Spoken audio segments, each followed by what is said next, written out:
Durante buena parte del siglo XX y en lo que va del siglo XXI, la Tierra, nuestro planeta Tierra, ha sufrido un proceso de acelerada degradación medioambiental, tanto en el suelo como por medio de contaminación ambiental, también por medio de la contaminación de nuestros cuerpos de agua, de los mares, de los ríos. Grandes toneladas de residuos se encuentran actualmente en nuestros océanos. Ha habido un acelerado proceso de crecimiento industrial. Ha habido un acelerado crecimiento también de la temperatura a nivel global, lo que está de una u otra forma aumentando las desigualdades. Hay una crisis climática y la pregunta en realidad frente a la que nos encontramos es cómo llegamos a esta situación y cómo se explica el nivel de desigualdad o las relaciones de clase más bien en la sociedad en el contexto actual. Cómo llegamos a esta degradación ambiental y cómo esta degradación ambiental está impactando en las relaciones de clase. Y bueno, aquí lo que hacemos es presentar tres argumentos que pretenden explicar cómo llegamos a este punto a partir de la lectura de Haeckel, Naturaleza y Sociedad. El primer argumento que nosotros presentamos tiene que ver con una estructura de pensamiento, quizás una ideología englobada en lo que podemos denominar como la racionalidad o el racionalismo o el empirismo científico, que está también relacionada con una racionalidad tecnológica, a partir de la cual el ser humano ha considerado que al liberarse de una etapa anterior basada en cuestiones místicas o mágicas quizás, a partir del conocimiento científico y de esta racionalidad tecnológica, considera el ser humano que es la medida de las cosas y en ese sentido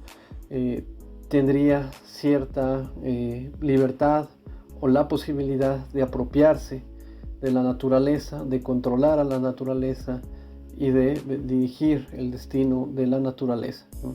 En ese sentido existe ese rompimiento del pensamiento del racionalismo o el empirismo científico, genera una ruptura respecto al pensamiento anterior, principalmente porque cinde las relaciones entre sociedad y naturaleza. Ahora se trata de dos aspectos o dos estructuras distintas, el ser humano por un lado, la naturaleza vista como objeto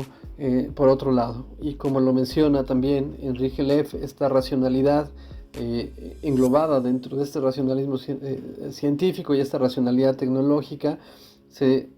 trata de ser mecanicista, simplificadora, unidimensional y fraccionadora, y en ese sentido que es uno de los cimientos de lo que podemos conocer como la modernidad, genera una prevalencia de un sistema que como una tabula rasa subyuga los valores y potenciales de la propia naturaleza, ¿no? Y al mismo tiempo ese uso uniforme de la tecnología desemboca en una acumulación desmedida de recursos para unos cuantos y una escasez para la mayoría, ¿no? Es decir, al homogeneizar las técnicas de cultivo, por ejemplo, o dejar en manos de algunas personas este uso concreto de la tecnología, pues termina por excluir a una gran mayoría de la población o de eliminar las formas anteriores por medio de las cuales las sociedades se autoorganizaban o podían obtener sus propios bienes o recursos para su subsistencia básica.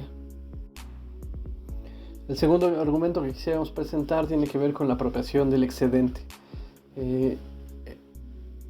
excedente de la riqueza que es generada a partir de los dos elementos fundamentales sobre los cuales se genera la riqueza, que es el trabajo y la naturaleza. El trabajo humano, a partir del trabajo humano es que el ser humano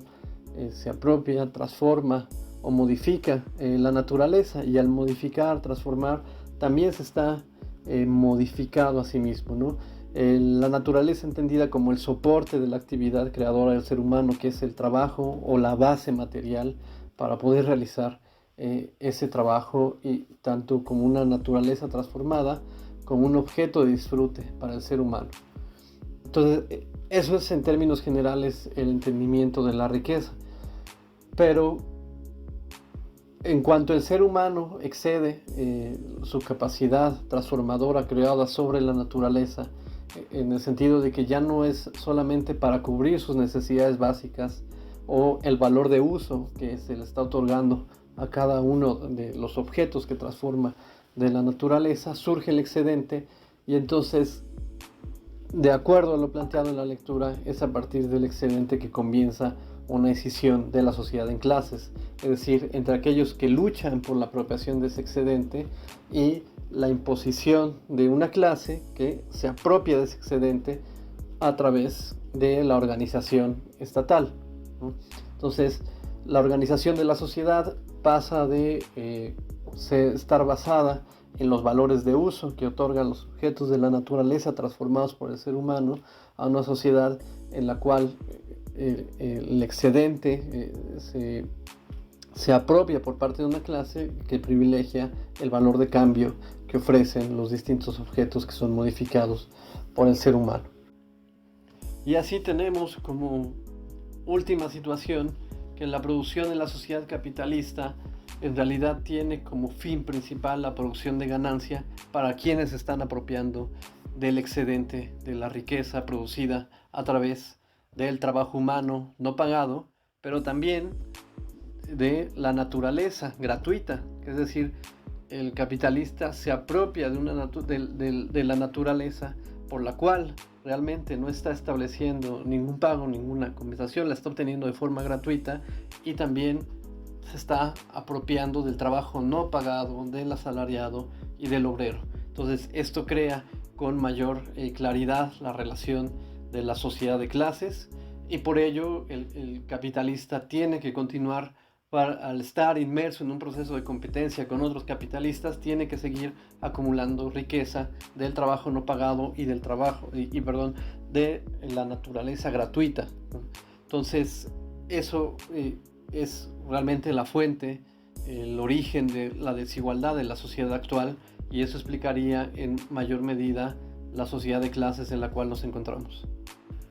Y el tercer argumento, que tiene que ver con la deshumanización del trabajo, que también explicaría el contexto de las relaciones de clase actualmente.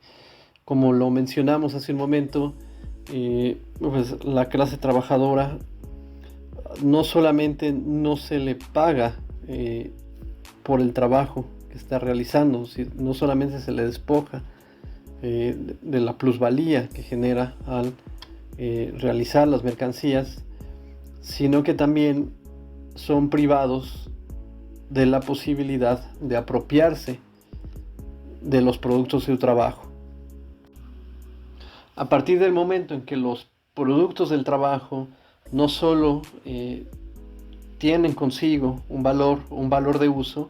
sino que también son en sí mismos mercancías que portan ese valor de cambio, el capital, el movimiento, etc. Así llega el momento en que la naturaleza ya no solamente es una fuente que una vez transformada puede satisfacer necesidades básicas, sino que también por sí misma se considera que porta un valor o de cambio, ya sea dinero o capital. Así, en conclusión, la naturaleza humana, que es creada por el trabajo y expresada a través de él, como se señala en la lectura textualmente, se termina por deshumanizar con el trabajo que es enajenado al capital. Es decir, el trabajador deja de ser el dueño de los productos de su propio labor, de su propio trabajo, de su propia característica como ser humano, y ese producto termina siendo apropiado por el capitalista, que termina privilegiando el valor de cambio de esa mercancía, cuando las formas de sociedades anteriores que privilegiaban el valor de uso a partir de la apropiación del producto del trabajo por